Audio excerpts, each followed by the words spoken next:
Wednesday, April 2nd. Welcome back to Damon Bruce Plus. Happy to be along with this man right here, Cyrus Saatsaz. And let me get that Golden Days logo up where it belongs, right next to that head of yours. It is Warriors Weekly. And Cyrus, you cannot find a bigger game that the Warriors have played in their rearview mirror than the one that we saw last night. What a victory for the Warriors. And you really can't preview a bigger game than the one that they got coming up in Los Angeles to wrap up this road trip against the Luka LeBron Lakers. And let's be honest, this is the matchup that I think everybody's been wanting since we saw, Luka and Jimmy Butler come to the West Coast. So it is the perfect day of the week to slide in a little Warriors Weekly. How are you, brother?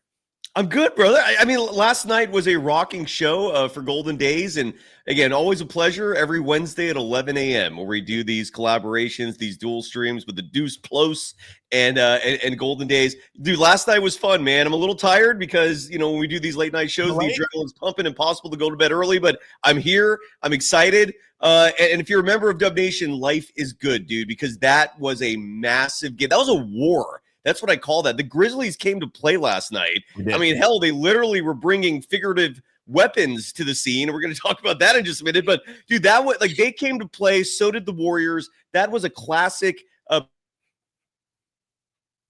Cyrus just froze. Wait, what? I'm here. You froze there. I saw Damon freeze. One or the other is gone. There was a There was a burp. We're okay. We're back. We're happy now. We're good. We're good. Woo! I just kept going, man. That's what pros do. They don't let these distractions interrupt the flow of the speech. So, anyways, last night was awesome. Great game. We're going to obviously break that down. Great to see you, Damon. When in doubt, just keep talking. Exactly. That's number one rule in broadcasting. Exactly. Let's start with some appreciation, right? Just appreciation of one of the all-time greatest that we will ever see in our lives. And if we're being completely honest, we don't have 5 more nights of that level of Steph Curry probably left in our lives. Maybe. Who knows? He is a natural resource that we are running out of in real time. Who knows? Well, I mean, look, let there be 25 more just like that, but there probably aren't going to be. What Steph did last night was notch his 15th career 50-point game.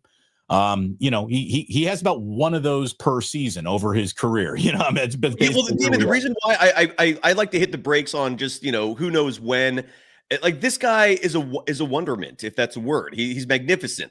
And you brought up the 50-plus point games in his career, which is outstanding. It's now second in Warriors franchise history. He surpassed Rick Barry in that category, who had accomplished that feat 14 times, still trailing Wilt Chamberlain, who did it for the Warriors 105 times. But Stephen Curry at second place with 15 is impressive. But the reason why, Damon, I pumped the brakes just a little bit on thinking, is this it, right? I mean, at 37 years old, most athletes at this point in their career are slowing down.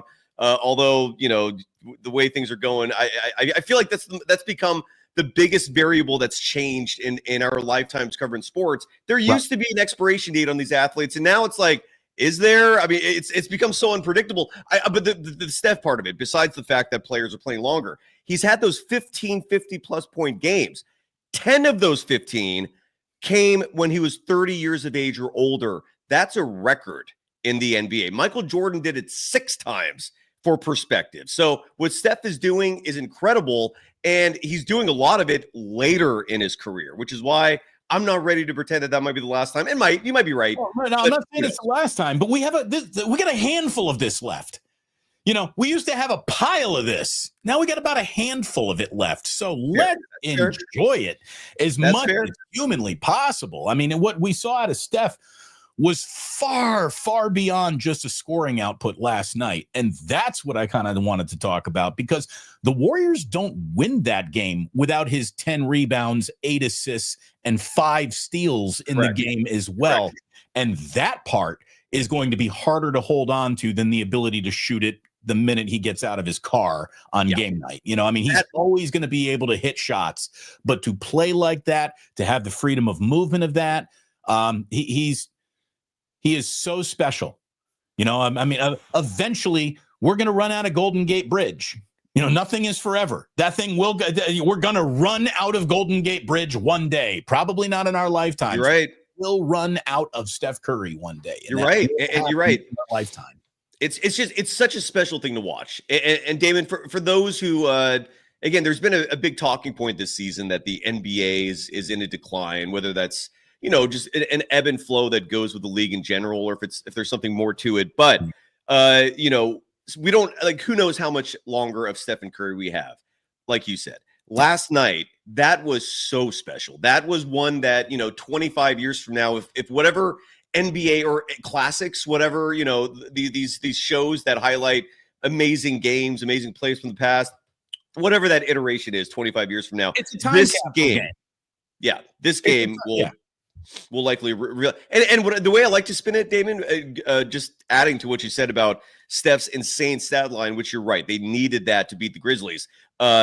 He came 2 assists and 5 steals shy of a quadruple double, which has only happened 4 times in NBA history. So insane. And look, he like no one's even talking about the fact that Draymond Green got a triple double. Like, he got a triple double in that game, but Steph's accomplishment was that special. Well, I mean, we'll get into what the big 3 did, and they just drove that entire game into the win column. The 3 of those guys together, Jimmy Butler, Draymond Green, and Steph Curry, are a force of nature. That means if these 3 guys are going and anybody else in the supporting cast showed up tonight, the Warriors got a shot to beat anybody. I mean, they really, really do. They got a shot to go and throw a punch against anybody on a night. Now, will they be able to sustain that over the course of a 7-game series?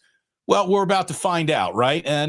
But that was a huge game from a just enjoyment standpoint, from a Steph Curry time capsule standpoint, from a where you are in the standing standpoint, because all of a sudden the Golden State Warriors are on that other side of the bracket now, that they are the 5 seed as of right now. If this ended today, what's crazy, Damon, is that if someone could tune into the show, because, the majority of the audience is not here for the live version of it. So someone could be coming to this show, watching it, and they're like 5th place, and they're looking at the standings, and the Warriors are like 8th. And that's how shaky of a situation this is. The Warriors are 5th. We're celebrating that today, and that is huge, man, because it wasn't that long ago. They were not 10th, but 11th. They were trailing the Kings a short time before that Jimmy Butler trade. So to see them rise like they have, they're now, 18-2 when Jimmy Butler and Stephen Curry played together. It's fantastic. Bring more of it. But you're absolutely right, man. It wasn't like this that long ago. And on the same token, I think only 1 game separates them, the Grizzlies, the Timberwolves, the Clippers. There's a long way to go, man. And the Warriors have some huge games coming up. Big bunch up in that group right there, trying to stay out of the play-in, trying to get out of the play-in. And what a game Minnesota and Denver put on last night, right? Yes. I mean, that was a freaking war, too, that mattered. Yes, it was. Lots of great basketball happening. I know March is officially over, but, that March Madness feeling is still all around us. And for me, it starts in August, dude, but I'm a hoops junkie, Damon. But for me, it's from August through June, and then July is kind of like a what are we doing here month. But did you watch that game, the double OT finale for the Timberwolves to sweep the season series? They own the Nuggets, man. I saw that. And Russell Westbrook just mailing in a terrible final 90 seconds. It was mental mistakes, dude. That was mental. It was really, it really, really was. What do you make of Minnesota owning Denver, man? Like, that is that not just a fascinating aspect of the NBA to you? Like, it makes no sense to me. I feel like that's going to be one of those watch it change dramatically once we get to the postseason. I remember what happened last year, right? Yeah. But I think that Denver will be a better team in the postseason because they've got the best player in the NBA in the middle of their roster, just destroying everything. And there is zero defense that anybody can play to slow down Jokic, much less stop him. You can't even slow this dude down. Unless you double him, which is effective. But they've got a lot of other weapons on that team, and it's hard to double him. But I'm unsure if Kuminga's presence in last night's game helps or hurts the Warriors. Look, man, he is the problem with Kuminga is that 4 years into his career, he still remains basically a raw talent. And he's got an awful lot of raw talent, but the fact that he is not locked in, he doesn't speak, that high basketball IQ that is demanded of everybody who's out on that court. What does that mean to you? Because I don't agree with that assessment at all. I don't think Kuminga has a low IQ when it comes to basketball. I think this is more a case of coaching and him just trying to appease a head coach who's borderline impossible to traded. He'll be traded this summer. He'll be traded this summer. He's clearly not in the circle of love. Well, he is with Lacob. He might not be with Steve Kerr. And again, I have no idea who made the decision for him to sit. Like, again, I'm someone who's associated. I'm synonymous with Jonathan Kuminga because I'm not sitting here on a pedestal yelling, this guy's going to be the next superstar. I'm sitting here on a pedestal yelling, this guy needs minutes, because I agree with you. We should not still be wondering what he is in year 4. And that's entirely a minutes thing. That's always been what my case has been for Jonathan Kuminga. You can't figure this kid out. You can't develop him if he's not playing. And last night, with all that said, because I'm synonymous with Jonathan Kuminga, I'm also criticizing him for not playing last night. Durability is a part of the game. Showing up is a part of the game. You do have to show up. I know injuries are out of your control, but at the same time, it's an excuse. Some players tough it out. And the injury for Jonathan Kuminga, the reason why he missed that game was because of a bruised coccyx, your tailbone. The exact same thing that happened to Stephen Curry. There's no long-term ramifications of that. That injury is strictly a pain threshold situation. I don't think he should have been benched in that game. He should have tried and fight his way through that if it is, in fact, a tailbone injury. I told you at media day when he named his dogs Versace and Birkenbag. Well, that's a red flag, dude. That's a red flag. He did that when he was 18, though. I'm not judging people for what they do at 18. You know what I'm saying? Red flag. All right. Any man who's that interested in fashion, red flag. Anyway, okay. So, Damon, I guarantee if we could find some pictures of things you were doing at 18 that you were utterly ashamed of, No, you couldn't. At no really. At no point in time when I was 18 was I so desperate to cloak myself in an image that made me look cool. You didn't have an ear piercing? Never. Oh, I did. So you never tried different. In a single fashion trend in my life, and never will. Right. Well, not all of us are some of us actually evolve and adapt, and we try to figure ourselves out. This is what self-confidence looks like. Again, at 18, if you don't have it yet, I'm not judging. Is all I'm saying. Like he was doing this stuff at 18, 19. If he's doing like the blonde hair. That if you want to criticize, I get it, but it's not good. It's not good. Like keep the main thing, and that guy should have spent 0 time in Versace shopping and all time on a basketball court working on free throws. By the way, but he is doing that, and the free throw attempts. The free throw attempts are where he's sorely missed when he's not playing. He worked on that. I think the last game he was 6 of 8 from the free throw line. He's improved in that category. He didn't even play last night. I don't even want to talk about it. I'm not here to rip Kuminga, but I don't think he's long for the Golden State Warriors. I don't. But I do think it's valid. Again, I'm ripping him for durability. You got to show up. You got to be there. Like piggybacking off what we said about Stephen Curry in terms of the Warriors needing this all-out performance from him to win that game, right? Because they had to. Memphis showed up just like every team shows up against the Warriors, and they needed this all-worldly performance from Stephen Curry to win. They needed Jonathan Kuminga in that game last night. He was sorely missed. He's going to be sorely missed if he's not there against the Lakers. He's got to come back, man. Durability is a part of the game. Stephen Curry figured it out, dude. The guy was getting ankle surgeries. He figured it out. I think they'll miss his offensive explosion. I don't think the word sorely will be attached to his presence or absence. Long term, like they're not winning a title. They're not winning a title if he doesn't start becoming a consistent part of this rotation. I promise you that, because Stephen Curry is going to have to do this in a 7-game series 4 times each round if they're going to advance without Kuminga. That's why, big picture, you do need him, I think. But we break for supers, even if they're going to get us off topic. But rest in peace, Val Kilmer, Jim Morrison, Doc Holliday, Batman. Yes, Damon. Michael Keaton is still the best. No, he's not. Michael Keaton is not the best Batman. Christian Bale is now the best Batman. And what about Ben Affleck? I feel like there's like 3. All 3 of those were just legendary in their own right. No? Yes? No, I don't like any of that DC Batman-y Ben Affleck anything. I was over comic book movies. I'm going to say he was climbing up a steep hill at that point.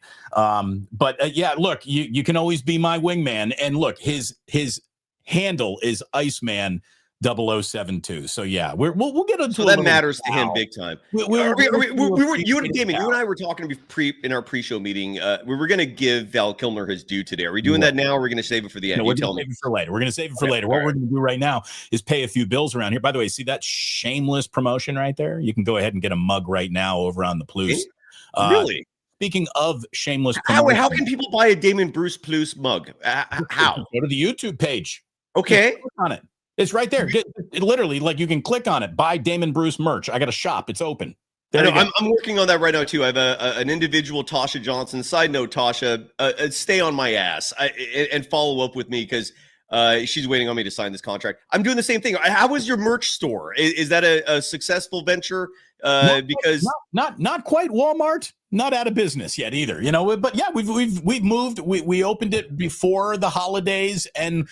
We between t-shirts and mugs, there was probably 50, 60, 70 items that we actually sold. It was wonderful. So it was a nice little bit of, side income there. And people really like to support the channel by rocking some gear. And I really appreciate it. Anyways, you can pick up a mug. I do like good, shameless advertising and marketing that makes sense. And that, Cyrus, brings us to one of the best marketing partnerships I think I've ever seen, because Ike's has got a new sandwich that is inspired by weed maps. I mean, can you think of a better sponsor and, a synergy between weed maps and Ike's and the Plus? Look at that. He's got a munchie melt out now that you can order inspired by weed maps. So get yourself to Ike's, sign up for the Love Rewards program, get yourself to our good friends. I have questions.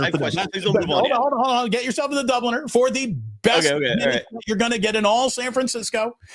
And there he is. Thank you, Vanna. Get yourself to the Dubliner. Great place to go watch the Warriors-Lakers, little Final Four this weekend. Get to the Dubliner West portal. Yes, Ike, as I get your logo back up there. Well, I was going to say that first of all, that is, you're absolutely right. That is perfect synergy between Ike's, I know, the best sandwich in the San Francisco Bay Area, and Weed Maps, an excellent resource if you're looking for dispensaries, deliveries, and so forth. I haven't used Weed Maps in years. I'm actually a little surprised that it's not hard to find anymore. I used to always use it. And yeah, but I guess I found my place, and so I haven't needed it lately. But an incredible resource. My question to you, though, is Ike's has expanded. They started in the Bay Area, but I know they're like slowly turning into like a national chain. I mean, they might reach Subway levels at some point. But is the synergy, is the Ike's Weed Map synergy, is that in play in, let's say, Dallas, Texas? Is Ike's in Dallas yet?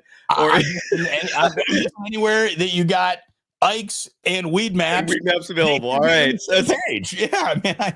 I don't know. I guess I can't speak to the entire marketing campaign, but I would imagine, perfect for the San Francisco Bay Area. Perfect. Maybe for the whole state of California. Do you remember? It was about 15 years ago when it was like, the national news is talking about Girl Scout troops are setting up selling Girl Scout cookies right outside of dispensaries. Should this happen?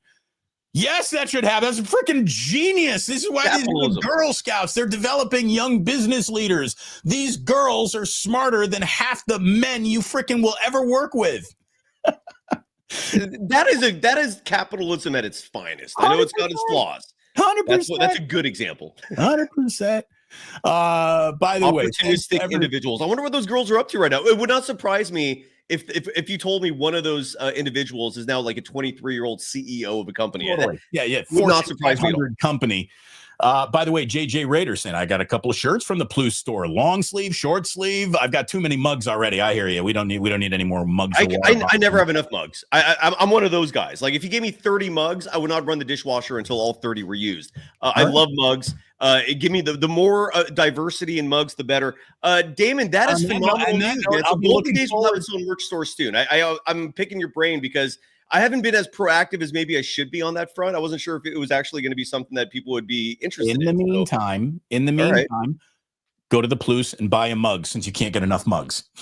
And all you have to do is go to the Damon Bruce Plus YouTube page. So at the homepage of your YouTube channel, you can buy open up your phone right now. Damon Bruce YouTube. Boom. Right. Incredible. Incredible. I love it. Congratulations on that, dude. The mug looks amazing. Thank you very, very much. Ooh, so handsome. What a logo. It is.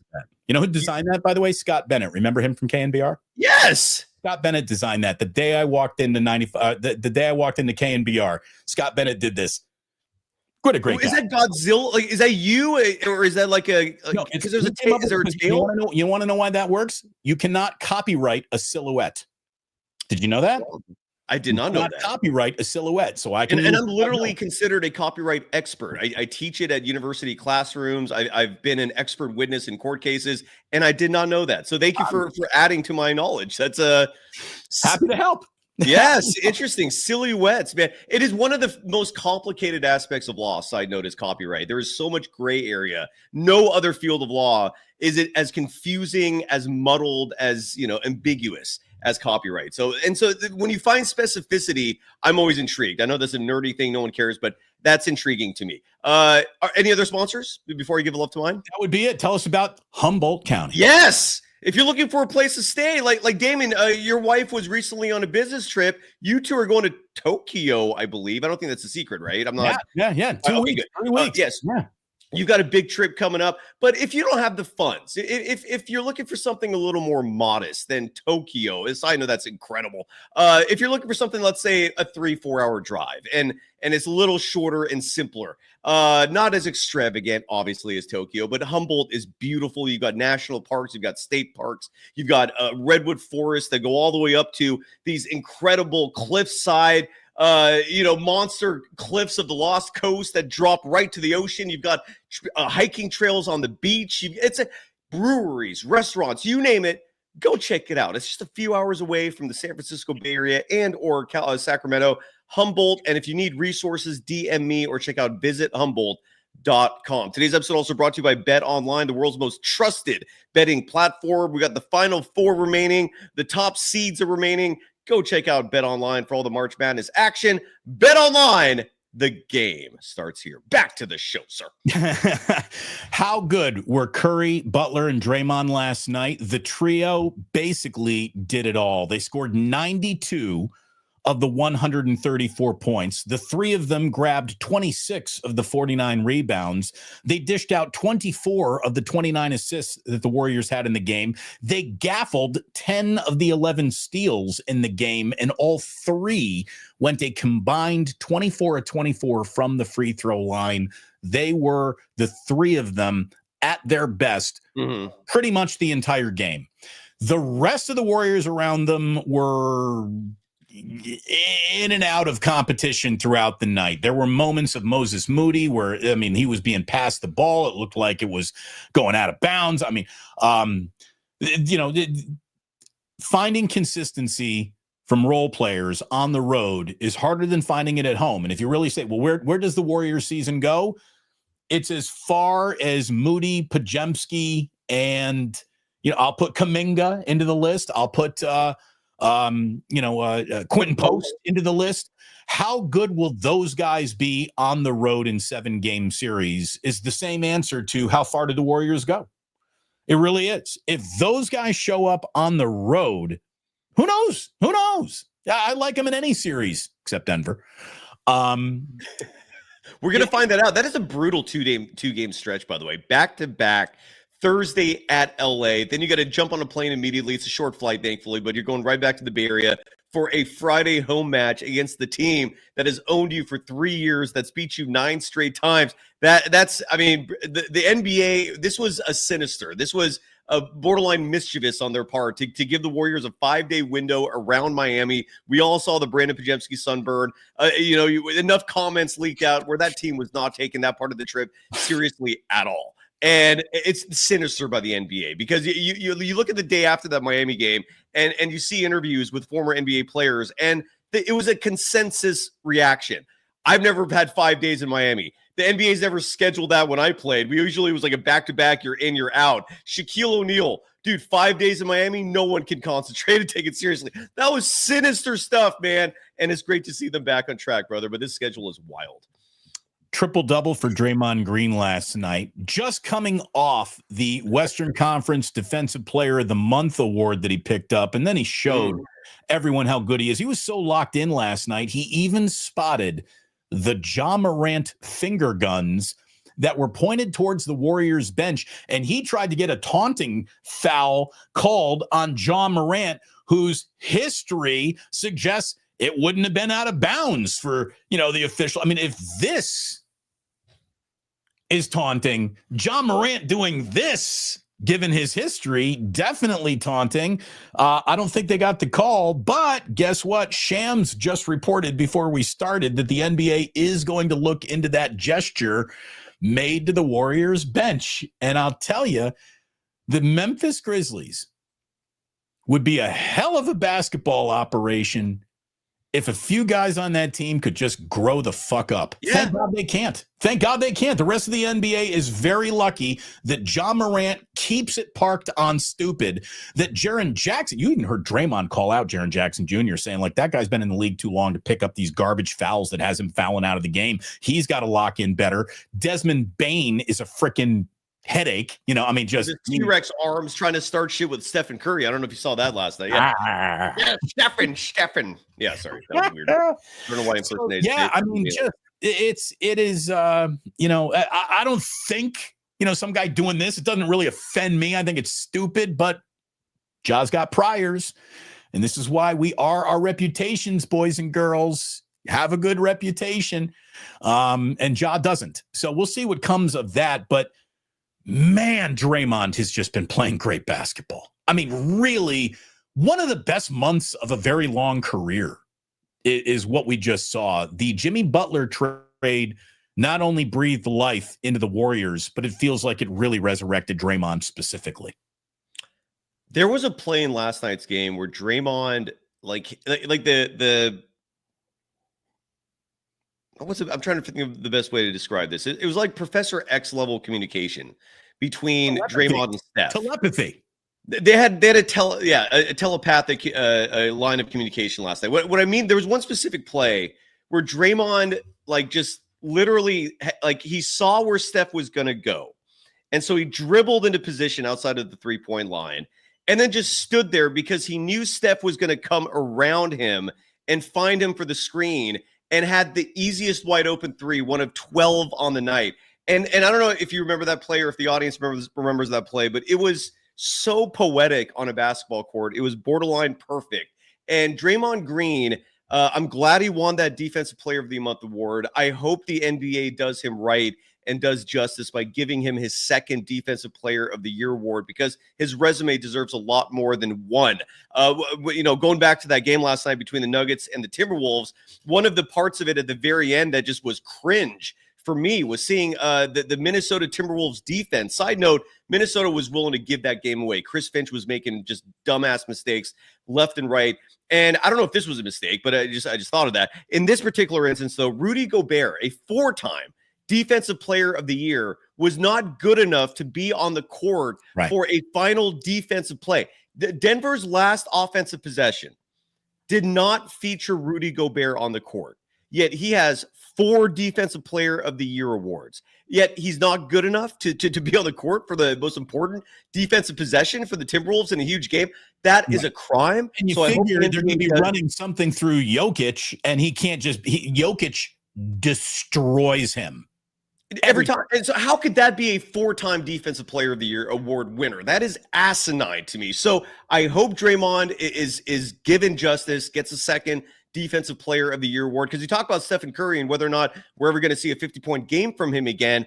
I don't think there's ever going to be another shot for Draymond Green to win Defensive Player of the Year again. Wemby's going to be back. That's going to be his award for a long time. So I hope the NBA does right with that and gives him the award because he has been playing phenomenal basketball this season. He's a huge reason why the Warriors are now 5th in the Western Conference. He's playing fantastic. They're not doing shit without him. He's been getting a lot of scorn for a few years from Dub Nation. A lot of it rightfully so. Deserve it. I mean, again, he cold-cocked his teammate for everyone to see. And side note, the leaker got away with it. I don't think we're ever going to find that out until we're maybe super old men and that person's going to reveal themselves. I'm looking forward to that. But anyways, Draymond, it's a redemption tour for him this season. Bravo. And I'm totally with you, brother, when it comes to John Morant, dude. Like, that guy, immature. I don't think immature is even the right word. I think he's just a dipshit. I think he's just an idiot. Like you literally got suspended for how many games was that? Like 40 or 50? It was a huge suspension because of the gun thing. And what do? You do a gun gesture over pretending to look tough. Dude, insane. He just doesn't get it. He does not get it. I was about to literally think, oh wow, he's growing up. He's not dunking the ball as much. He's not risking his body as much. So to make himself available for Memphis more. Side note, how is that working out? He's a spectacular talent, but in between his ears, that guy will never be. He'll never be the leader on a championship team.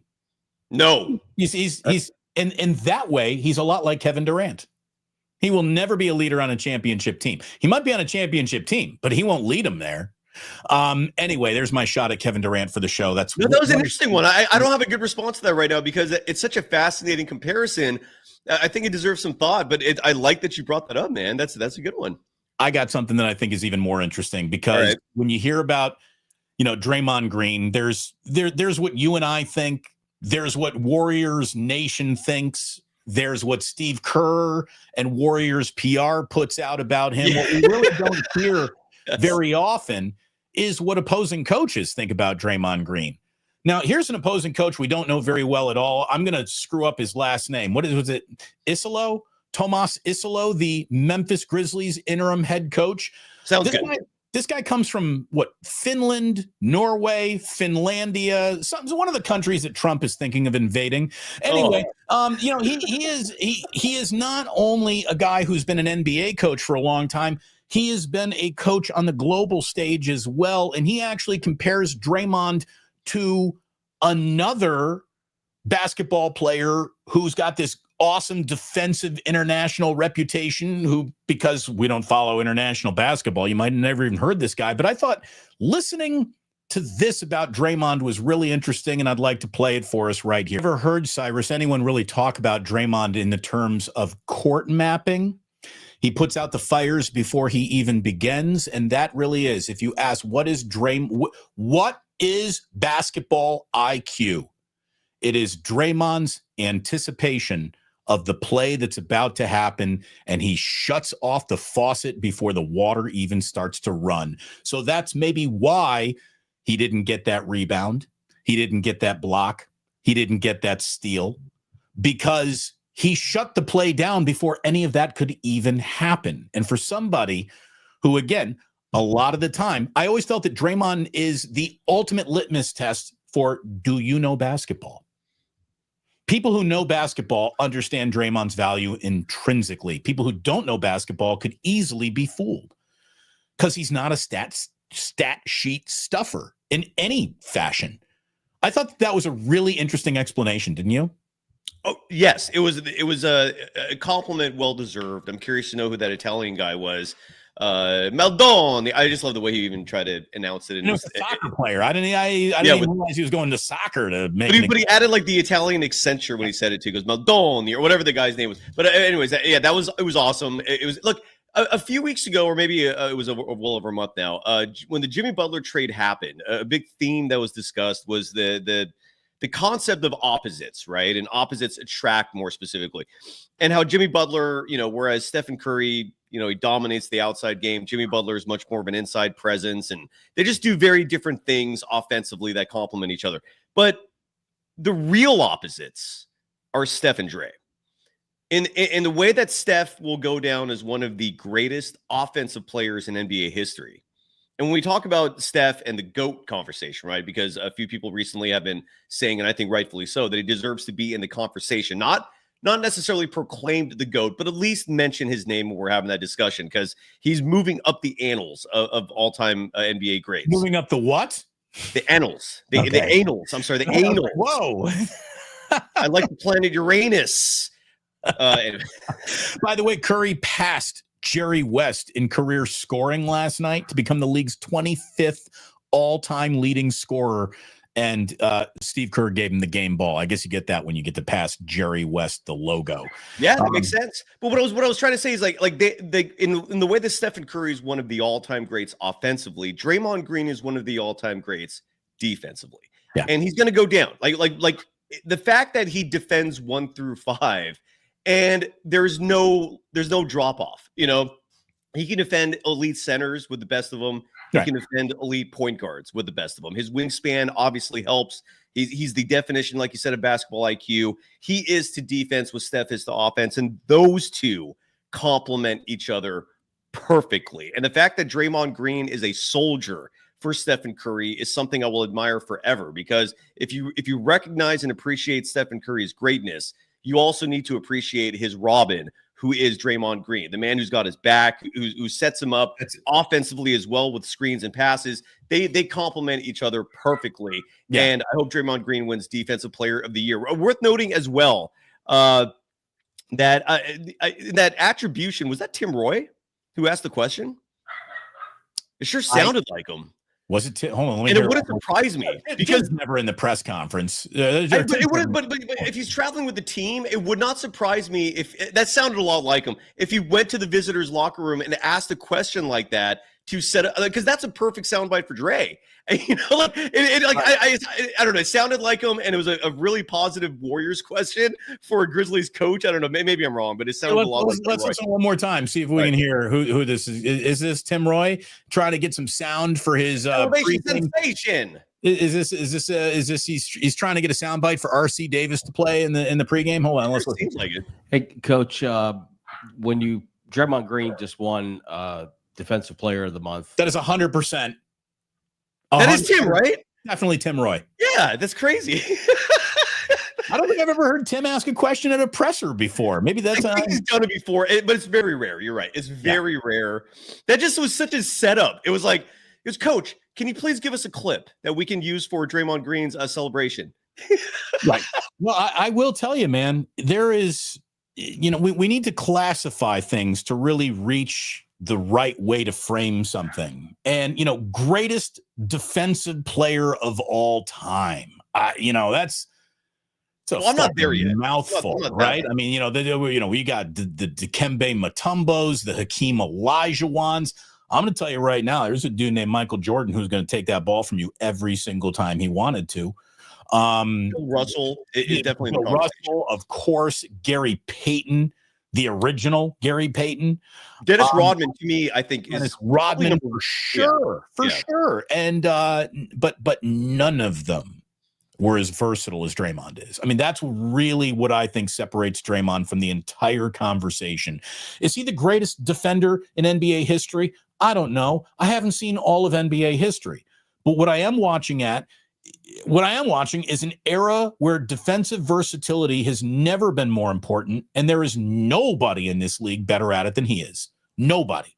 So that's who he is. He's the most versatile defensive player, I really think, possibly in the history of the league, certainly in the history that he occupied, which has also been occupied by Rudy Gobert, who is a defensive clown show. It's insane. In terms of versatility compared to what Draymond Green is. Such a stain, like those 4 Defensive Player of the Year awards are such a stain on the awards process in general. I like who the hell are getting votes for the NBA?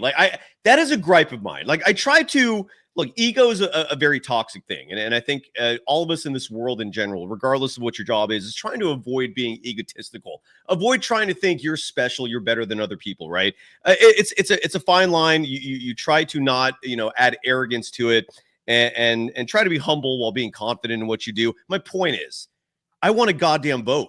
I want to vote for the NBA, because why does forget Kendrick Perkins because he's a former player. There's a lot of schmoes who work for ESPN, who work for Fox Sports, who get votes for NBA awards.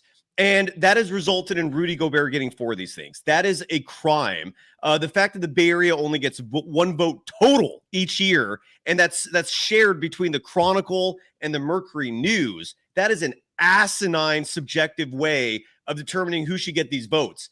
I hate it. And Rudy Gobert having 4 of these things is a crime, dude. It's I think the stain. media should be taken out of it, and it should just be coaches, NBA Or head that, coaches. or that you can do that as well. Yeah, I mean, because coaches, as long as they're not allowed to vote for their own players, I totally support that as well.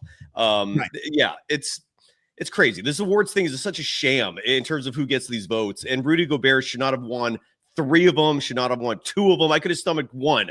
4 of them is insane. So I hope Draymond Green gets it. By the way, that is why, and it's the only reason why Jokic will not be the MVP this year, because he's got his allotment, right? Nobody gets 4 out of 5.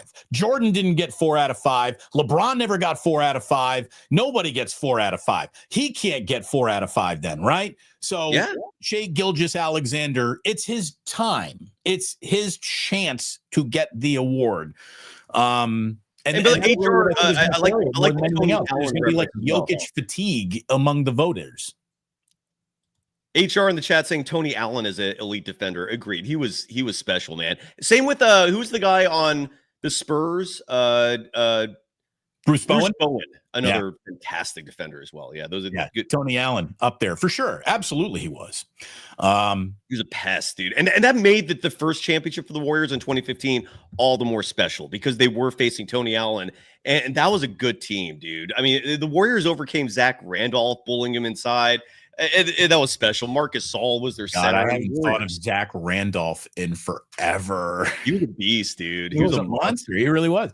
Yeah. You don't get grit and grind without your Zach Randolph. Yes, sir. Yes, sir. There's only one thing, Cyrus, that left me a little depressed last night, and this is personal depression. I don't want you to get depressed. Depression. I got a little depression here because I'm such a big, Trace Jackson Davis guy. I can't make the argument that Steve Kerr is missing something when he has missed so many layups himself. You can't be weak around the rim and not have a jumper and survive in this league all at the same time. Trace Jackson Davis, his season is basically over in the mind of Steve Kerr. I really believe part. You still see him show up in little moments, and he's got to stay ready. Well, he's one injury away from getting minutes again, but. Right. I hear. Quinn Post made him obsolete. He will be used sparingly. He will be used as a human victory cigar when the fourth quarter's been decided. He'll be used in blowout fashion games where we're getting everybody a rest tonight. What really was just bad news for Trace last night. There's nobody in the NBA with more working knowledge of Zach Edey than Trace Jackson Davis.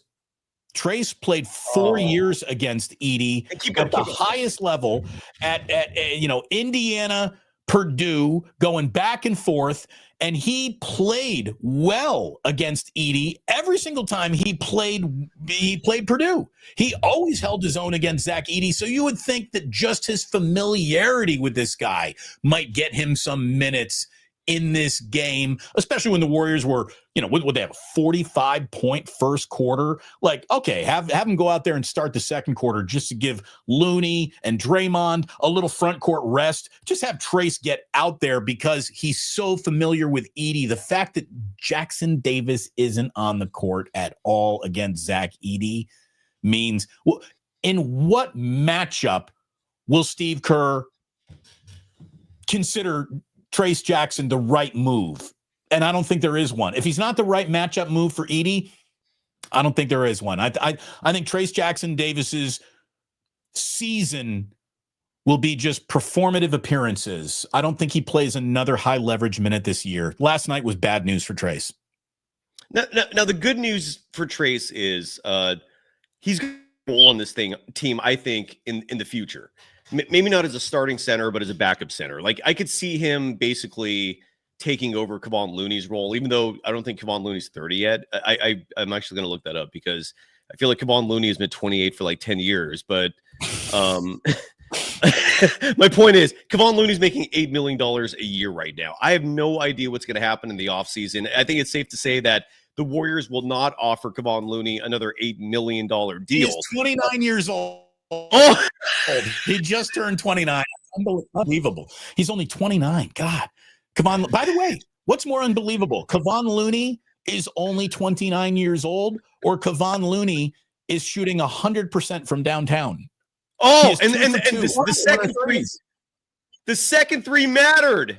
Bravo, Kevon Looney with the corner three. That mattered, man. That was a big one. That was a designed sideline out of bounds play. Well, no, I guess they weren't on the sideline; they were on the baseline. But that was drawn up for Looney. It was crazy. It's insane. Who knows if we're going to see more of that? Wouldn't surprise me if we do. But Kevon Looney, bravo, sir. And by the way, Kevon Looney turned 29 just a month and a half ago. The ageless wonder. He will never turn 30. He will forever look 45, but be 29 forever. He is. He's the Benjamin Button of the Golden State Warriors.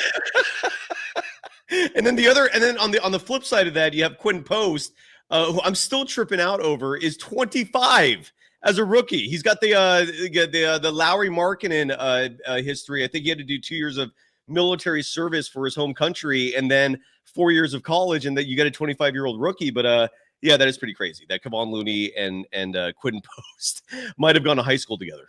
Yeah, seriously, it's unbelievable. I mean, Kevon Looney looks older than Joe Lacob. And he's 29. That's incredible. So some guys just don't age well. It sucks. Like what was the guy? Gary Oden. What was his name from Ohio State? The first round pick, the first number one pick. Greg Oden. Sorry, yeah. Gary Oden. What's his name? Gary Oden. Greg Oden. By the way, that's in Portland. Somebody needs to be walking around. Where's my Gary Oden? I didn't. Oh, Dan, I don't know why I said that. Greg Oden. Yeah, he looked old, and he was like in college, and he looked like 50. It was some people just he looked like he was getting senior discounts at high school. Yeah, so not all of us are lucky, man. It's what are you gonna do? So this road trip, Cyrus, which got off to a bad start with back-to-back losses in Atlanta and Miami, has now seen 3 wins in a row.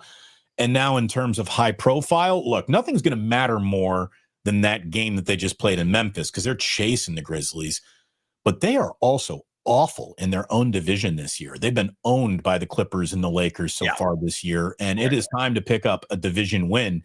And they get a chance in what is, I think, going to be one of the highest rated, most anticipated NBA regular season games this season. We got Luka and LeBron and the Lakers hosting Thursday night the Warriors at Staples, Crypto.com, whatever it is. Yeah. And I mean, it's hard to get really excited for regular season NBA games. If you offered me right now, you can only watch either Warriors, Lakers, or the national championship game on Monday. I think I'm watching Warriors, Lakers. I really am. Easily. Because I'm going to get the Final Four. The Final Four to me is like my last great night of college basketball. The championship game, you almost take it or leave it. The Final Four is a special part of it. And I cannot wait for Warriors, Lakers. And if the Warriors go and beat the Lakers, folks, we are going to be overdosing on Warriors enthusiasm. What's crazy is we will for a brief moment, and then they play the Nuggets the very next night. The Nuggets. But you're right. Look, they're 0-3 against the Lakers this year. They're 0-3 against the Clippers this year. I don't know what the record is against the Suns. I think they split the series with the Kings. Those are your division opponents, and it's a reason why you brought up their division record, which on the season is 3-10. That's embarrassing. So yeah, they need to beat the Lakers for sure. They play the Clippers the final game of the season, which I'm going to guess will carry some significance as well. And they're 0-3. They have not beaten the LA teams. That is embarrassing. That eats me up inside, man. As a born and raised Bay Areaite, that kills me, man. The Warriors have to beat LA. But real quick, by the way, before we move on from the Grizzlies topic, I want to ask you this question because I don't think it's brought up enough, but I do think there's some validity to it if you agree with this sentiment. Are the Warriors and the Grizzlies rivals? Because it sure feels like a rivalry. They played some huge postseason games in addition to huge regular season games like last night. You got Ja Morant busting out guns, doing drive-bys virtually. Is this a rivalry? I say yes. What do you think? Yeah, I do too.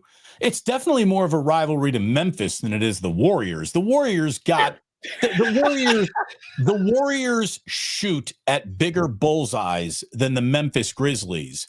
But the Warriors, I think, enjoy beating the Grizzlies more than they do some of the bigger bullseyes that they actually shoot at. There is static. The static has calmed down a little bit because there's no Golden State Warrior who hated the Grizzlies more than Clay. So Clay being subtracted from the series, I think, mutes the blood feud a little bit. But yes, they are absolute rivals. And how about this? Who would you even say would be a rival to the Memphis Grizzlies but for the Golden State Warriors? Who is the Grizzlies' rival without the Warriors? I don't even know if they've got one. So that's fair. And I think back to 2022 because, excuse me, someone was going into the time machine the other day and they were bringing up all these moments from that series. Like, besides Dillon Brooks, literally knocking GP2 out of the series, breaking his hand in the process. Dillon Brooks not being there, I think, took a little luster away from broke the code. He absolutely broke the code. Yes. Oh my God, he's dirty as Steve Kerr said that. I mean, that is the equivalent of Steve Kerr saying, "Fuck this guy." Yeah, you're right. But this might be a bold take, but I guarantee folks in Memphis feel this way, and I agree with this. The team that scared me the most in the 2022 postseason was not the Celtics; it was the Grizzlies, and that series scared the shit out of me. So when the Warriors got out of that and moved on, that's when I was literally boasting to the world of my program, the Warriors are winning the championship. That was the biggest obstacle to me, and it makes me wonder from a Memphis perspective, if they're thinking back 3 years ago going, we would be champions. Like this entire narrative would be night and day different from what it is now if the Warriors did not exist. They probably hate the Warriors there. There's no doubt. There is no doubt. By the way, best question in the chat asked by Smiley Dan. Who was Taylor Jenkins rooting for last night? That's a great question. It is. What? Why? I mean, Cyrus, you've covered the NBA long enough to know that it's never odd to see a coach fired at any time for any reason, unless you're in a playoff position with 8 games remaining in your year. That is a really oddly timed decision by Memphis, and I don't know how they would support it. I mean, it's as hard to explain that decision as it is what Nico Harrison to explain why he traded Luka Doncic. Like this isn't how the league works. What is this? The timing of it was beyond wild. Yeah. There was no surprise to it in terms of the actual decision itself. Look, the fact that the team wiped out Taylor Jenkins' coaching staff and just brought in new people like who were not Taylor's guys, like that's an awful sign for a head coach. Right. It honestly, it surprises me in a lot of ways that he even stayed this year. Like, why do that? Like, why blow out a coach's staff, but keep him? Other than, I guess, contractual reasons, maybe. Maybe the owner didn't want to spend the extra money. I don't know, but it made no sense. And look, the Grizzlies haven't won since that firing. They run a weird offense too, man. Like their offense, for example, they're not big on screens, which is not the norm for the NBA or I think basketball in general, but that's how the Grizzlies work. They like ISO ball. They like motion, but the motion does not include screens for each other. Like, don't you think that John Morant and Jaren Jackson Jr. could run a hell of a pick and roll? Yes. They don't do it. Yes. So absolutely, man. Yeah. So they've got a GM who's incredible when it comes to scouting talent. Like their drafts, you look at their draft history and they overachieve. They find gems in the muddled wilderness that is the NBA draft. By the way, you know where almost that started? With George Odems, or what'd you call Greg Oden? Gary Oden. I don't know why I said that. Gary Oden's high school teammate, Miguel Conley. Michael Conley.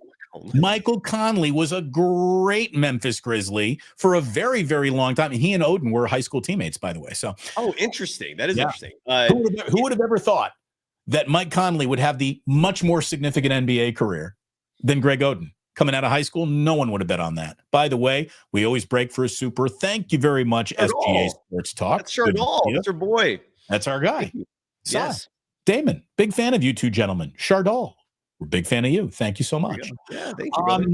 Huge game tomorrow night. Huge game last night. There is no such thing as the game that doesn't matter in a season where all these games that don't matter are built into the beginning of it.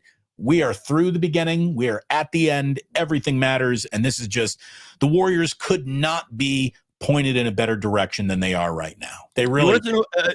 Before we, if you're changing subjects, before we do that, I have something for you here. Please go ahead. I'm going to ask you to guess the line for tomorrow night's Warriors-Lakers game. The line is out. I have it courtesy of BetOnline. And what's even crazier, to me at least, is that this line has been in front of me for the last 20 minutes or so. It's already changed. Guess the line. Warriors are getting points, obviously. Well, I'm not giving that away. You got to guess the line. Well, got to be. I mean, it's a home game for the Lakers. Correct. So the Warriors are getting points. I'm going to say it's Warriors getting 4.5. Warriors +1. That's it? That's it. And it was +2 20 minutes ago. Okay. So people are betting on the Warriors in that game. That's kind of fascinating. In case you're wondering if the line veers in one direction, because not everyone is a gambling aficionado, that means a lot of people are betting on one side, and the gamblers are trying to adjust the spread to keep it balanced, because that's how they get their profit. By the way, Barry Ford with his lovely wife, Mary Ford, in Memphis. Barry and Mary from Memphis. Yeah, you got my Grizzlies. Coaching issues, to say the least. No excuses. Great game. That was just a fun basketball game to be watching, and it had its little heart attack built in for Warriors fans at the very end there. You know, it was one of those, didn't know he could really kind of get up like that. How about that Brandon Pajemski put back rebound that was almost a dunk? I don't know if Brandon Pajemski's got I'm dunking a basketball in him, but he can get up to that rim a little bit.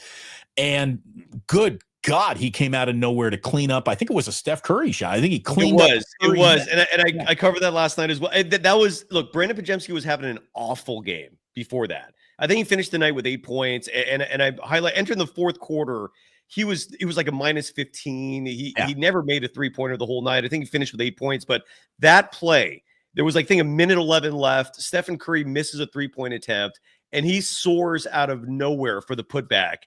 Saved. I think that was when the game ended. I think that sealed it, because the Warriors grew their lead from 3 to 5. And great call. Great call. That was a big play. There we go. By the way, we're just getting it on the record here from Young West 79. Okay. Pods dunks. Okay, Pods dunks. I haven't seen it. I'll believe you, but I don't think I've ever seen it. Have you?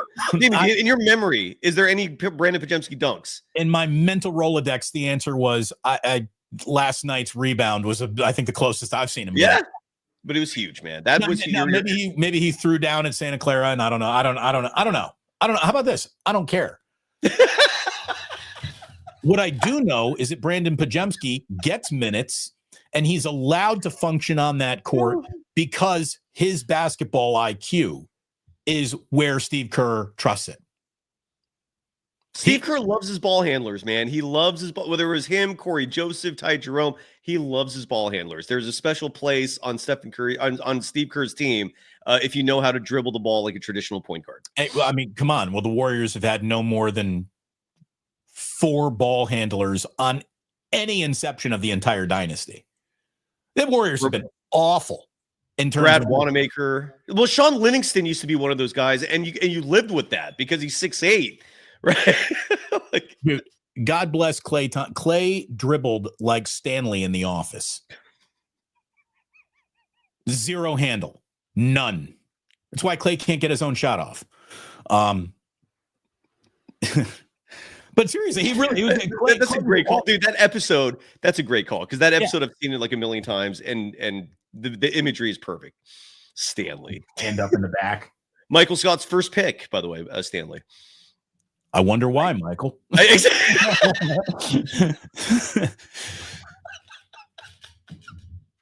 Meanwhile, you got who's the fat guy again? I forget his name. Oh, Kevin. The end of that episode is Kevin getting wet from 3-point range. He hits like 6 in a row as the credits are going. Kevin, who was mentally challenged for like 2 episodes, and the head of HR thought he was literally mentally challenged. That show is so good, dude. I could evoke, I think, any scene. It's still pretty good. Still pretty Brilliant. good, no doubt. Brilliant. In terms of entertainment, again, the Warriors are just on one right now. I love watching Warriors basketball, and it had been I don't think I've said that until Jimmy got traded to the Warriors this season, but it is really reignited this year. And I'm really looking forward to tomorrow night's game. I don't have anything else on the Warriors, but I do want to talk a little Val. And we have a hell of a Final Four coming up on Saturday. I thought we'd get those in since that's a basketball topic. And then we got a little today in history. So, Cyrus, in terms of emptying your Warriors bag, anything left in there?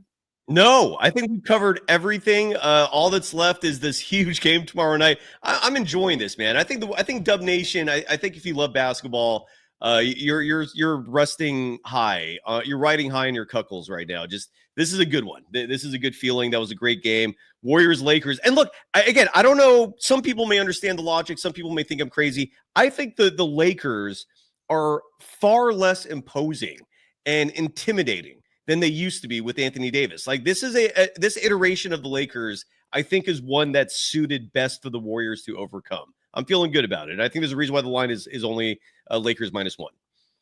It's only going to take an off night from LeBron or Luka to open up the door. Oh, to kick their ass. I'm not going to be, slapping the floor defensively because Anthony Davis is just back there to clean up everyone's mistakes. So I hear you. I also can't help but notice how much better their record is post. Right. Trade. So yeah, I hear you. I hear that too. Yeah, but when it comes to what bothers the Golden State Warriors more than anything, it's size. Yeah. And the Lakers technically have less of it without Anthony Davis. So okay. And it's a huge reason why I look at teams like OKC, like Memphis last night, the Rockets. These teams are built for the Warriors to beat. They're emulating a style the Warriors created and mastered. So that's why, like, when I see these teams, I laugh. To me, it's like this is set up for the Warriors to win a 5th title. Side note: if the Warriors do win a 5th title, Stephen Curry is now, in my opinion, on the Mount Rushmore of all-time greatest players. Draymond Green now, you can argue, is in the discussion of all-time greatest defenders. It's the difference that the 5th championship brings. The legacy discussions are night and day between what the Warriors are now and what happens if they win a 5th championship. I'm not criticizing Steve Kerr anymore if they win a 5th championship. The stakes are high, brother. Yeah, I'm getting a Steve Kerr tattoo if that happens. It would I promise the audience I'm getting a Steve Kerr tattoo if they win a 5th championship this year, and I welcome it. That's the stakes. I don't think you're going to be sitting down at a tattoo shop. I don't. The Warriors are still, they're a lot better. They're a lot more entertaining. They're a lot more satisfying, but they're still, I think, tragically flawed when it comes to what you're going to need to win a title this year. I don't know if they take a game off Denver. Look, what you say is true. I don't disagree with any of that. The reason why I'm more confident than I think a lot of others is it's not so much the Warriors as constructed. It's the landscape. It's who they have to beat. And you're right. If the Warriors face the Nuggets in the postseason, I'm not feeling good about that. But I'm also looking at a potential scenario where you don't have to see the Nuggets at all, and you might have a 3-round scenario where it's, let's say, Memphis, Thunder, and then whoever is in that 3rd round, and you hope it's not Denver. There's a way you can avoid the Nuggets, is what I'm trying to say. There's also a possibility the Warriors can beat the Nuggets now. I don't know. We haven't seen the Warriors play the Nuggets with Jimmy Butler. I mean, this is a whole new variable. Again, Steph and Jimmy Butler are 18-2 this season when playing together. So we shall see. I get what you're saying. I do think the Warriors are a very flawed team, but I think the rest of the NBA landscape is also flawed. And that's why I think they have a shot. I have but one follow-up question. Where would you get the Steve Kerr tattoo? To be determined. It's not going to be on my forehead. I'll say that. No, nothing above the neck. Come on, we want to have you employed. No, it might be like a shoulder, maybe like a but it's not going to just be Kerr. Like, ideally, I have thought about this. It's going to be part of something bigger, and Kerr will be in there. But he will be on my body, yes, for eternity. Okay. So you're going full team statue. I'm going like, look, this is me, making a sacrifice for the greater good is what I'm trying to do here. Are you living a tattoo-free life at this point in your life? Yes. So am That's I. part of the luster of this. We're rare. We're rare these days. The tattooed-free life. Is that by design for you? Because for me, it's just I'm not against it. It just hasn't really, nothing stuck out to me yet. That's made me go, I need to get that tattoo. What about you? I was in a chair with it stenciled on my body. And I was like, no, never mind. I don't want to make any permanent decisions right now. At what age? It was in college. Okay. It was in college. I was going to get the idea was we were all going to go get tattoos. Duh, stupid guys in college. And I was going to get like the Chicago Bears C on my shoulder. And that would have been cool. And then then everyone was like, well, we're all at IU, so why don't we get the IU? And I'm like,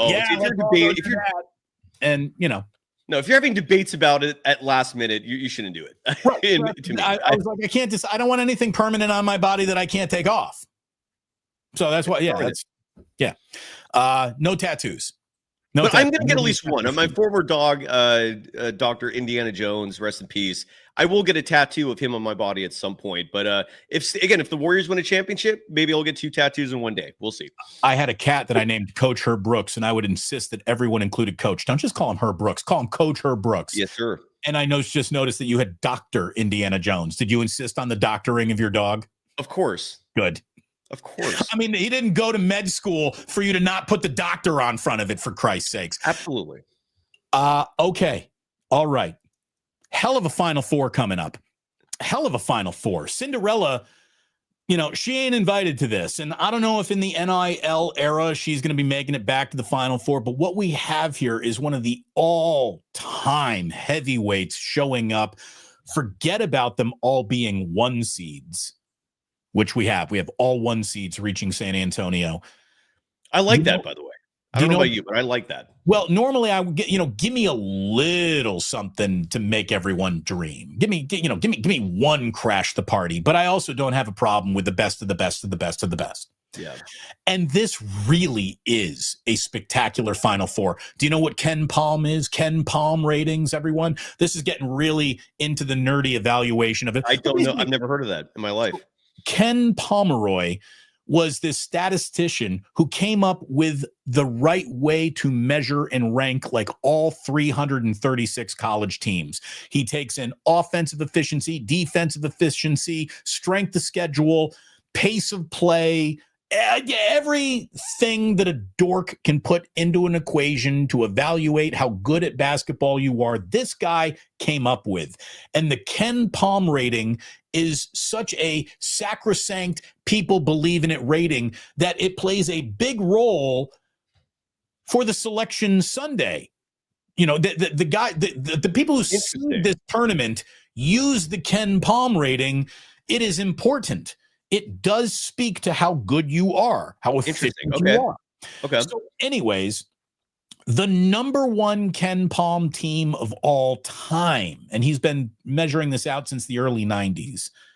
So it doesn't include like all those great UCLA teams or anything like that. This is all, this was an early 90s discovery. Anyways, the number 1 Ken Palm team of all time was the Duke team that was stunned by Seton Hall up in Seattle. That was the PJ Carlissimo taking Seton Hall to the championship game where they would lose to Michigan and Glenn Rice.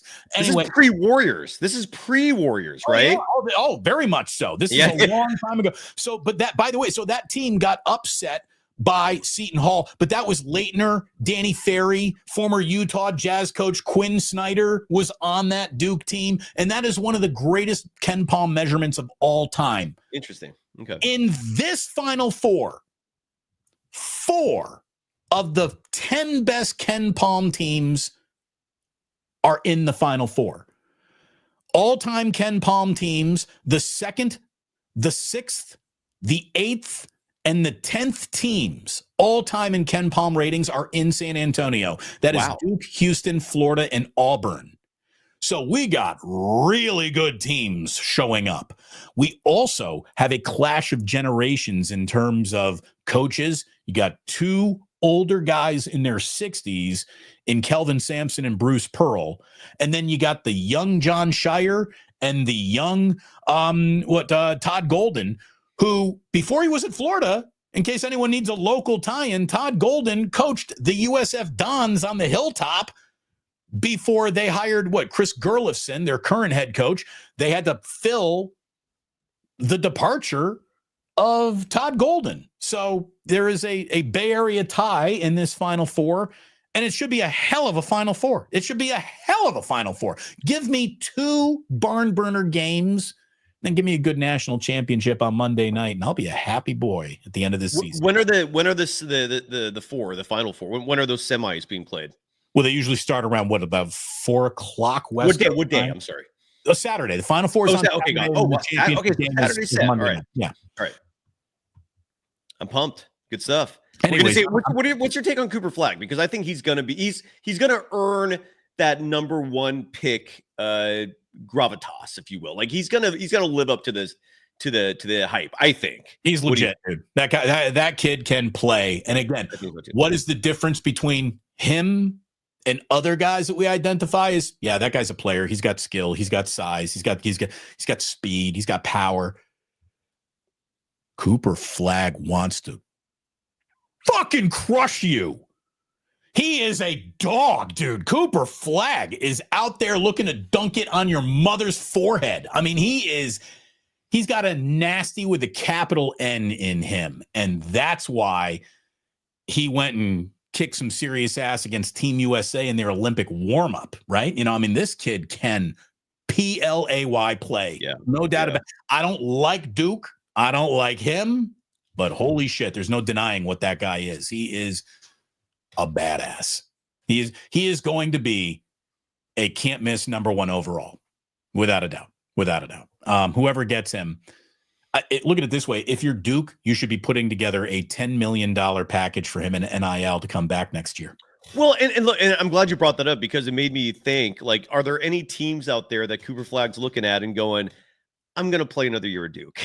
I don't know if he has that option, by the way. I don't know if he has the choice to go, ooh, they have the number 1 pick. Yeah, I'm going to go back. Absolutely. Are there any teams that stick out to you that would make Cooper Flagg go, I'm going to play college another season? Like, is there any scenario? Who would you not? We'll look at it this way. Let me get out my NBA standings real quick. Let's talk about who's out there. Who would you definitely not want to be drafted by? Let's just start. Okay, you know what? By the way, ding, ding, ding, ding, ding, ding, ding, ding, ding. I got my answer. You got a winner. Who wants to be a Washington Wizard? Nobody. I think no. The only reason why I feel like that may or may not be an obvious answer, because on paper it looks obvious, but I don't know if it's as clear as it sounds, because Cooper Flagg is now a North Carolina product, and that's not that far away from Washington. A huge reason why Jordan played for the Wizards is because of that North Carolina Atlantic connection. I'm not familiar with that region of the country enough to know if that matters, but does that play a factor to you? The proximity of DC to where Duke is? No. So the fan base can stay close. No, I don't think so. And the Wizards are, yeah. Cooper Flagg is a card-carrying, grew-up Celtics fan. Oh, yeah. Well, so he doesn't give a shit about the way. Look at it this way: if you've ever supported the Celtics, you look at the Wizards and you see the Washington Generals, like the biggest group of losers in the league. So no, I would not want to be. That's about it. Like the only NBA team I definitely would never want to play for would be the Washington Wizards. Like, I mean, Charlotte Hornets, you're probably going to go down in flames.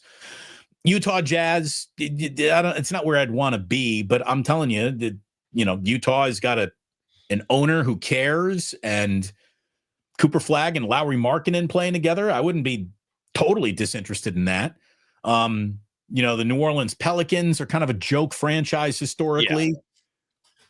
Dude, don't let the San Antonio Spurs win the fucking lottery. And that could happen. There's a few teams I look at that where they could win the lottery, and you're suddenly going, Jesus Christ, like, are you serious? And the San Antonio Spurs, as psychotic as that sounds, could win the draft lottery and get Cooper Flagg alongside Victor Wembanyama.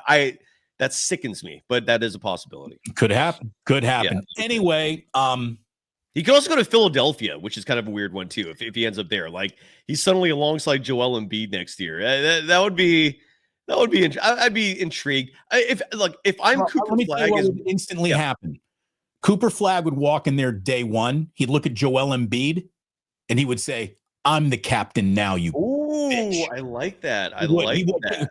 Cooper Flag ain't coming up to be anybody's Robin. I like that. He's not, so Joel Embiid, you take a back seat, and what I'm going to do is I'm going to score from everywhere on the court while you're going to have your entire career dependent on getting to the free throw line, which doesn't happen in the postseason like it happens in the regular season, which is why you are a false prophet. Cooper Flag's the truth. Yeah, I'm all. By the way, I want to give some respect or maybe appreciation and a huge thanks to Curry, Butler, Green, Pods, IQ King, saying that they're just giving us hugs, and I sincerely thank you. Simon, hugs. Oh, we did. Yeah. Big hugs. Curry, Butler. I remember I was once traveling to one of my favorite cities in the world, Vancouver, British Columbia. Beautiful city, strong, highly recommended if you've never been. And I know this is a random thing to say, but there was I was walking downtown and these individuals were just giving out free hugs. And it was such a little minor, subtle thing in life that had such a profound effect. Like everyone felt better afterwards. I still think about it. I'm like, this stranger just giving hugs out. This was pre-COVID. So who knows if people are still doing things like these now, but a hug can go a long way is what I'm trying to say. Thank you. Just give Cyrus a hug. I'm giving you a hug right now, man. And then Simon 2 in the chat also brought up something really interesting. Sorry, I forgot. I didn't write down the time that he said it, but is at 12:15 p.m. Okay, let me scroll back, see if I can find him here. Yeah, and it's not a big deal if you don't. But he wrote. I just love what he wrote, which is that Jimmy Butler, who's always been one of this individual's favorite players. Side note, also has always been one of my favorite players, which is why I'm ecstatic that he's part of the Warriors now. But Simon 2 writes that Jimmy Butler was battling LeBron James going back to his Chicago Bulls days. And I'm very intrigued about the Jimmy versus LeBron matchup. I can't wait to see it. I don't have a good memory of those two battling it out. Do you? Because I'm intrigued. I know when I start flipping around my mental Rolodex of NBA memories, I don't have like Jimmy Butler v LeBron. I mean, I'm sure it's obviously happened. I'm sure too, but it's not, they've managed to avoid each other. I think for the most. I know they played each other in the 2020 NBA Finals, but that Heat team was so thin compared to the Lakers. It was such a one-sided affair. No one even expected Miami to go to the finals in the bubble. So they do have that series against each other, but Jimmy also had no help. Like he did not have a Stephen Curry and Draymond Green to get his back like he does now. So I'm fascinated. I really am. Val Kilmer passed away last night. What's the first role you thought of? Good question. Probably, I know this sounds weird, but probably Batman first. Just because even though a lot of people criticized his performance in the Joel Schumacher version, this was the first. Look at it this way: the gayest of all Batmans.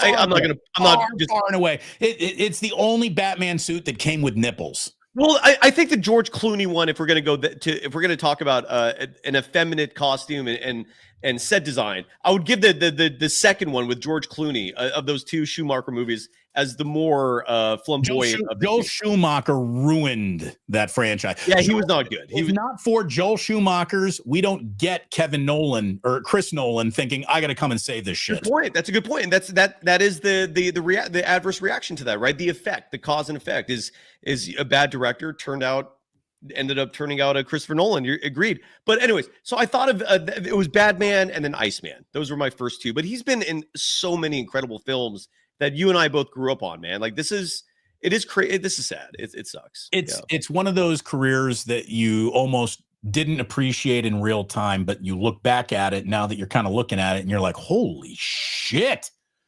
This guy was one of the premier leading men of our lives and is in movies that mean an awful lot in our lives. I mean, first of all, to me, any and all Val Kilmer stories and conversations begin with real genius, where he plays Chris Knight.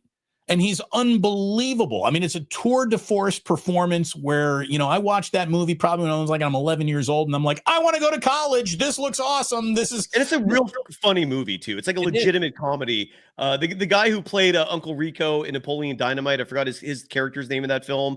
Laszlo, was it? Laszlo Holyfeld. There you go. So that movie, and he's now currently in White Lotus. He's like the guy who may or may not be a villain. Great actor and great series. And yeah, so Top Secret was another good one. He started in comedy, as weird as that may sound. Yeah. And then Willow was, dude, I can't just off the top of my head, Willow was fantastic. I loved that film. I know that wasn't for everyone. I loved it. Someone in the chat brought up The Saint. That was one of his later films. I also loved. I thought that was a great. So The Saint is one of the greatest, worst movies of all time. The Saint is terrible. The entire premise of, it's written to be a terrible movie. Elizabeth Shue invented cold fusion. Okay. All right, sure. The only reason why that movie works is because Val Kilmer saves the whole thing. In every scene, Val Kilmer makes this absurd, poorly written movie work. That's how good he is. That's why The Saint is a terrible movie, yet a very good movie, because Val Kilmer saved the entire thing. Nick Rivers from Top Secret. He played, obviously, Chris Knight from Real Genius. Doc Holliday from Tombstone is one of his more revered and epic performances. Dieter von Kuntz from MacGruber, if you don't mind me saying. This dude was in fucking Heat. That might have been my favorite movie of his. And look, and there's a lot of great movies in there. I love Heat. Heat to me is one of the all-timers. It's one of the all-timers. Dude. It is. And he wasn't even the star of it. He was he was a supporting actor in that film. Mm-hmm. But that's still, he played that role perfectly. That movie is to me the epitome of not toxic masculinity, but healthy masculinity. It's all dude. The shootout, the bank robbery scene and the shootout in the street is incredible. To me, Top Gun was the least of it. Fair. I know that Iceman put him, put him in our consciousness like no other role he had. And, where he bites and the thing in again, Top Gun drifts into, this is a little gay. Did you ever hear the Quentin Tarantino Top Gun? No. What did he say? Oh God, let me see if I can. What was he making fun of the volleyball scene? Is that why let me see if I can bring it up. But but the one, I don't know if you mentioned this. Sorry, I think something in my eye. Sorry, it's bugging me. Right. But it's I'm not crying because of Val Kilmer, even though that is sad. But The Doors, where he played Jim Morrison. I mean, when I was in college, I think we watched the movie. He was incredible. Did you know that he sang the whole thing? Correct. That's not Jim Morrison's voice. That's actually Val Kilmer. Yeah. Yeah.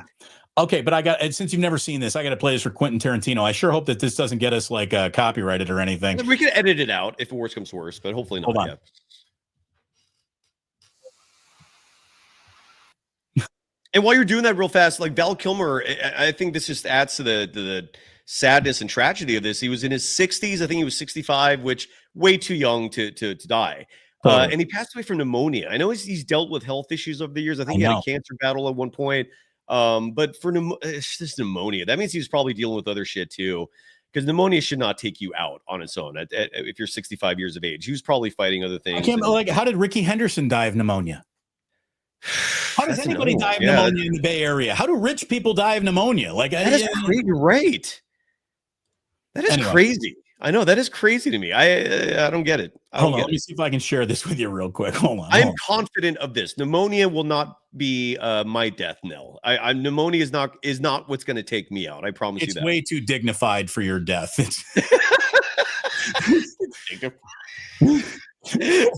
What do you envision? I'm gonna like fall in a clown's gonna murder me out of the blue.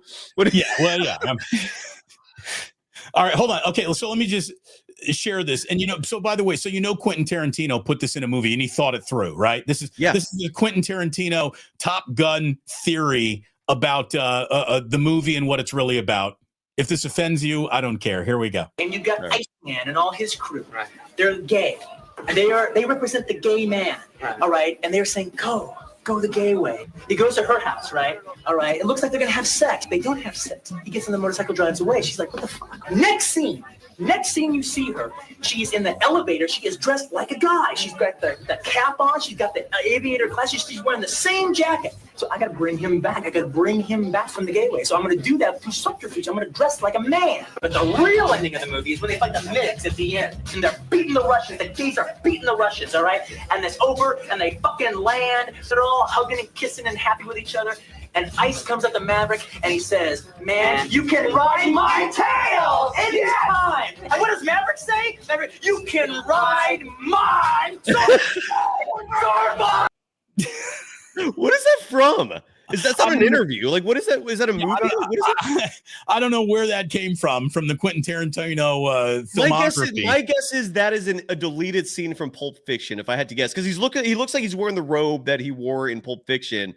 That is funny as F, though. He has a point. A point. There is a point there. There is a point. But anyway, I just that always kind of stuck out to you. Yeah, I hear you. Yeah, that makes sense. Top Gun is the least of it. And I did think of Iceman first, and by the way, people remember that quote wrong. And I even used it on Twitter last night. I said, you can always be my wingman. No, you can ride my tail. My tail. No, you could ride mine. I thought the funniest part of that was him ditching his romantic partner, and very next scene, she's dressed like a dude. Her hair's all put up, and she's wearing a hat. That was funny. Tarantino, bravo. That was funny. Good stuff. Anyways, Val Kilmer, really interesting documentary on Val Kilmer. That he did is he lost his voice. He had some sort of tracheal problem. He couldn't. It was cancer. It was a cancer battle. Because in the second Top Gun, you heard it, right? He tried to talk and it was strained. And yeah, I think, and that's where I think I'm just spitballing, so forgive me, but that's why I think the pneumonia was maybe connected to something else, because it just sounds that you're right. That when you brought up Ricky Henderson also dying from pneumonia, it suddenly it made a little more sense. But I still have a hard time stomaching the fact that is what took him out. I think he was battling other shit too. It was an unhealthy person at the end. There's for sure. Yeah. So there it is. This was a good show today. Rest in peace, Val Kilmer. You're dotted through some of the more bigger movies of my life for sure. Well, and great Young West 79 bringing up even his later films like Wonderland, who I think with Kate Bosworth, that was a good film. And then Salton Sea was another good one too. Val Kilmer was fantastic. Can I give you the single? What I think is maybe, and this is about a mouthful. His best performance is in a movie that very few people ever even saw. It's called Spartan. It's a movie. I know what you're talking. I know the film. Yes. Where he plays. Well, here's the thing. The movie is not even defined as you're watching it. You think you know what's going on, but seriously, if you don't know what you're watching this weekend, rent the movie Spartan, Val Kilmer. It is hardcore. It is awesome. It is awesome, and he's great in it. Everyone is in that movie is great in it, by the way. So check that out. Great paid chats as well. Like Barry Ford, for example, saying he wants a Navy anchor tattoo. That's a Top Gun reference. San Bruno. Yeah, there it is. Well, no, that's not a Top Gun reference. Barry was in the Navy. I do know that. Oh, I apologize. Okay, this is going back to our tattoo conversation. Yes. This was a while back. Yes. Oh, God. It was a good tattoo. In the Navy. It was also in radio. And I asked him where he almost drowned more, and he said it was radio. So, San Bruno Mike, by the way, there will never be a Doc Holliday better or equal. Fair. There is certainly no Doc Holliday that will ever have the panache of his. But let me just say, in the movie Wyatt Earp, where Wyatt Earp is played by Kevin Costner. Who?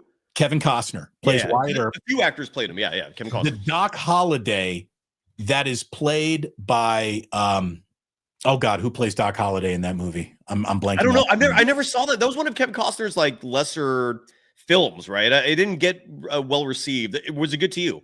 Oh yes, okay.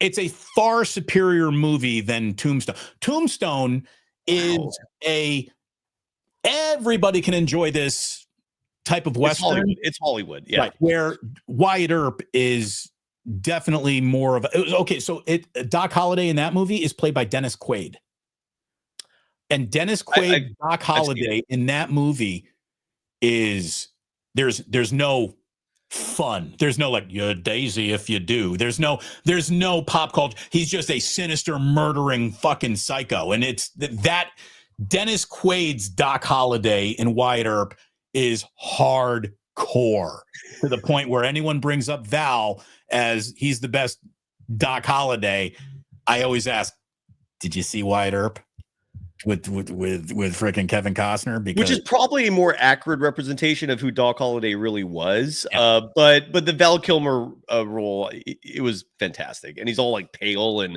he's got the withdrawals and he's battling cirrhosis. And it's just, he's like, but he's still like Ringo is like the only person who phases Ringo in that movie was Doc Holliday. Great film, man. Tombstone. You're not a daisy. You're not a daisy at all. I'm your Huckleberry now.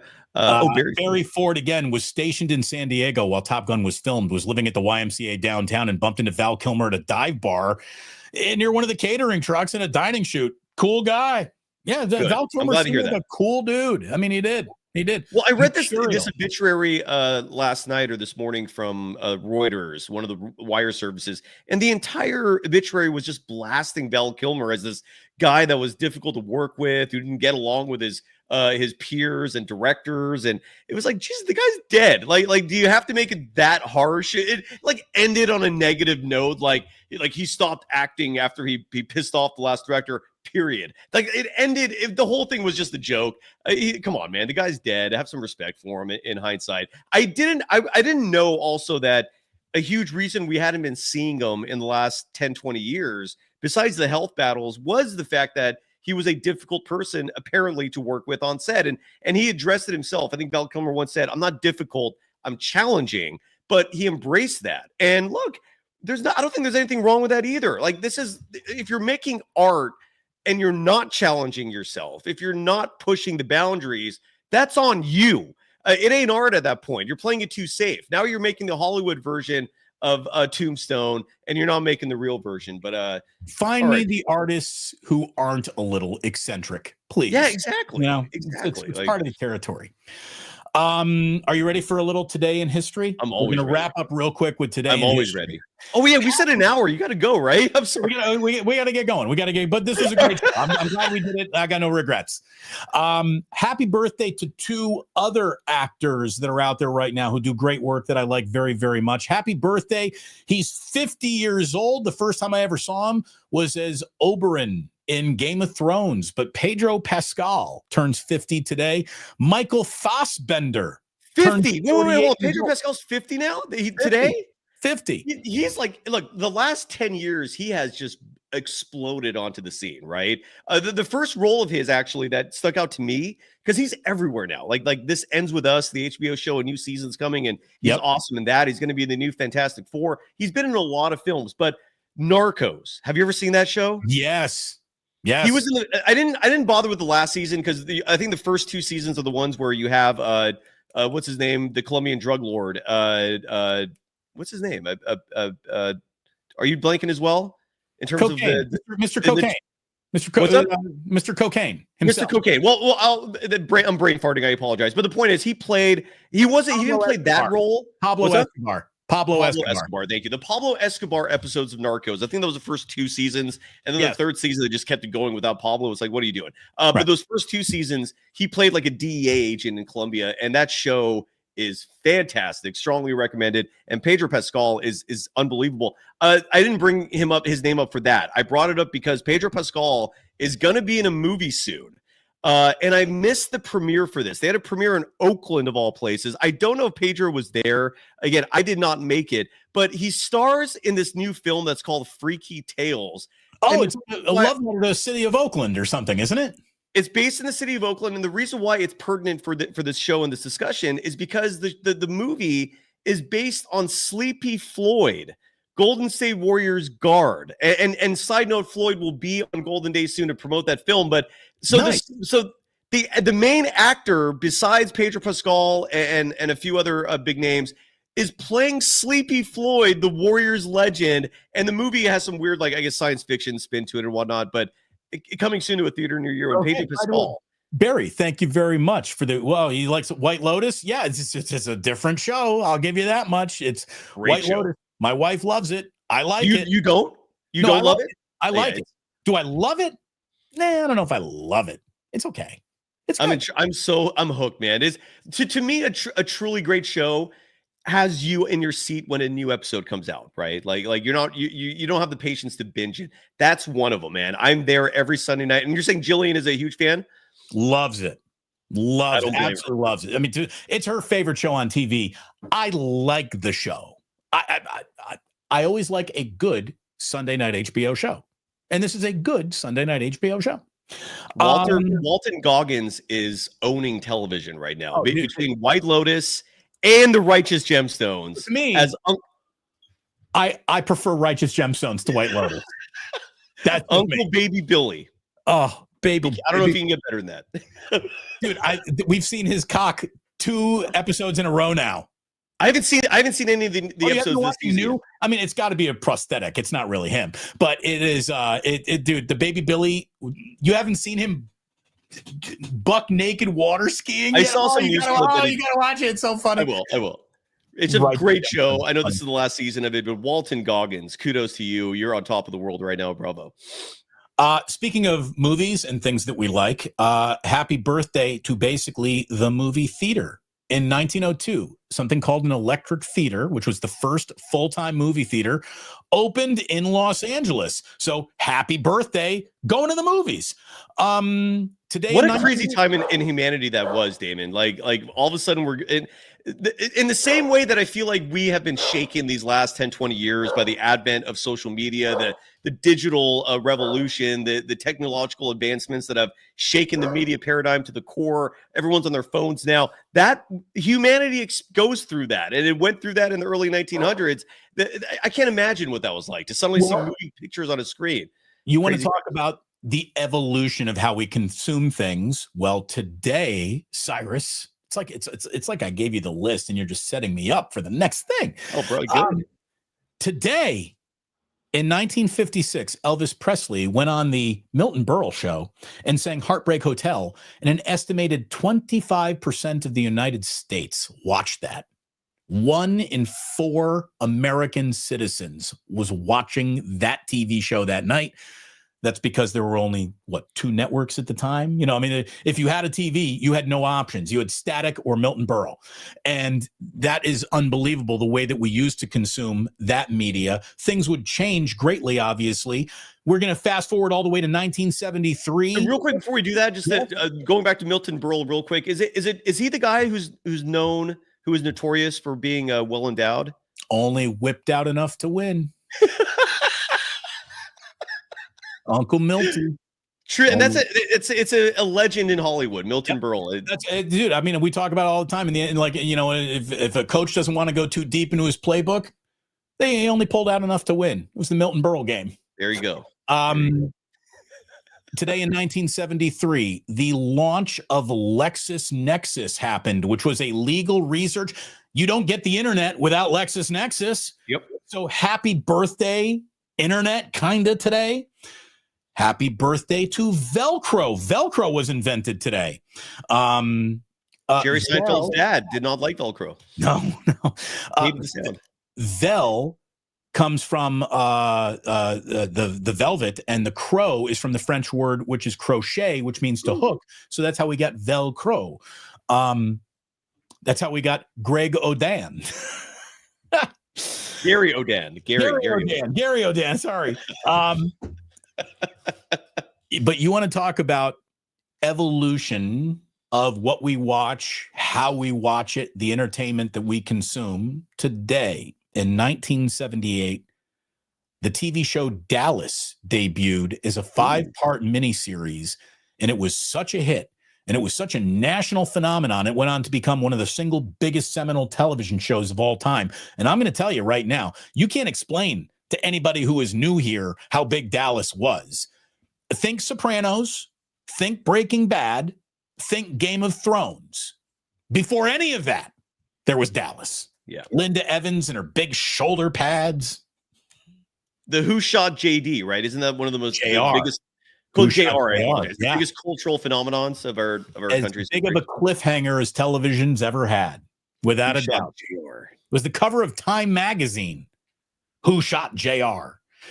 Today in 1992. Real quick, before you say that, have you seen the show Landman? No, I haven't, but I hear it's great. Oh, and I thought of that because of the show Dallas, which is based on the oil industry in Texas, and Landman's a modern interpretation of that. Strongly recommend it. It's entertaining. It's fun. Well, and I like Billy Bob Thornton too, when he's in a "let me bitch you out" type of role where he gets the big monologue to put everybody in their place. He gets a lot of those. Yeah. The guy whose monologue and was famous for putting everybody in their place, they finally got him. The Teflon Don went down today in 1992. Mafia boss John Gotti got on murder and racketeering and was sentenced to life in prison. Speaking of getting got, today in 1996, your suspected Unabomber, Theodore Kaczynski, Ted Kaczynski, was arrested in his Montana cabin. So we got the Unabomber, and we got John Gotti, and we got Elvis singing on Milton Berle, and we got Pedro Pascal's birthday, and we got the debut of Dallas, and we got Velcro. Whose birthday was it after Pedro Pascal? I interrupted you when you were reading that. I apologize. It was Pedro Pascal's birthday. There was someone else's birthday too. Oh, and Michael Fassbender, who's great in everything he's in. How old is he now? Do you know? Or did you say that? 48. 48. Okay. Yeah. He's great. He was in a show called The Agency recently. I don't know if you had a chance to watch that. No. With Richard Gere. It's a CIA show. Good stuff. For those of you who don't know who Michael Fassbender is, and you just can't pull up if you've ever seen the movie Inglourious Bastards, he is the British agent who pretends to be German and then gives everything away in that basement because he uses the English 3, not the German 3. That's crazy, by the way. And he's Magneto in a lot of the X-Men movies. Yes, he is. Yeah, he plays young Magneto in all of those prequel movies. So there you go. It is, I don't know how they come up with it's whatever day of the, cheeseburger day, pumpkin pie day. Today is Love Your Produce Manager Day. Okay. Who the hell rammed that through? Big Produce put that through? I guess April 2nd's a slow day, Damon. I guess so. It's also National Peanut Butter and Jelly Day. Now, either Big Peanut Butter or Big Jelly rammed that through, but the Produce Manager Day. So, you know what? Today at a Safeway, just run up to anybody like stocking apples and just give them the hug that Cyrus got up in Vancouver. Who cares what the gender is? Who cares how big the hug is? You just put your hands all over that person and don't tell them we sent you. And then reach around them and grab a banana and said, I was just coming through you to get that banana. Make it all creepy. Thank you very, very much for tuning in today. We could not do this without you. Like and subscribe over on Golden Days. Like and subscribe to Damon Bruce Plus. Thank you all so very, very much for watching. And please do remember that sports don't build character. They reveal it. And like that, they're gone.